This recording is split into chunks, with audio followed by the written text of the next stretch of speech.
麦克气啊！大家好，我是阿翔。今日要来甲大家分享一场在婚林岛南的创作分享会。这场分享会分享者，创作者是谁呢？伊名叫做江威如。要分享的主题叫做平凡的深刻。威如呢是咱婚林岛南的一位艺术家。伊确定用的媒材是亚克力。即个平凡的深刻，这个主题，主要是要甲咱分享什么款的，伊创作的发现呢？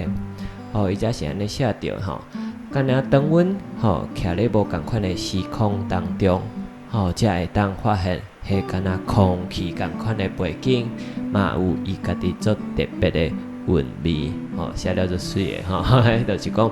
透过生活的差别，你去到无共款的所在生活过，可能才会发现着讲，原来迄寡足平常的一寡风景啊，或是感受啊，伊是伫咧某一个时空当中，才会体会到的创作对威如来讲是一件安怎的代志？伊认为讲，伊是用画图的方式，甲家己的思考、感受，再现出来，进一步来更较熟悉家己。作品无关水歹好歹，是伊家己捌活过一种证明，生命的分析。即个创作分享会会办咧倒位咧？是会办在岛南的一间咖啡厅，叫做蜜汁伊朗咖啡。即间咖啡厅做特别咧，伊是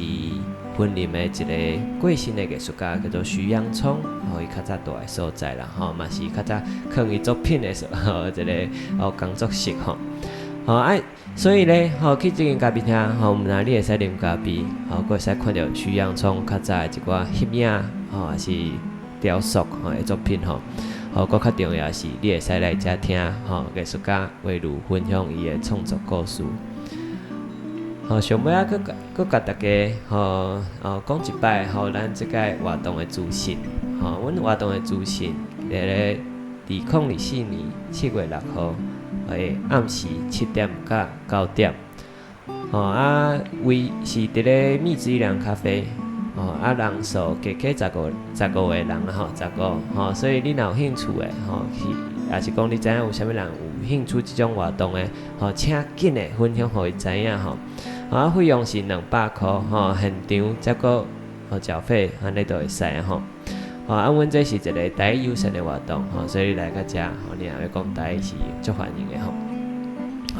安尼我是创啥会阿翔，你若有兴趣，阮伫咧一礼拜六，7月6号暗时，伫蜜汁伊朗咖啡来听威如讲创作，大家再会。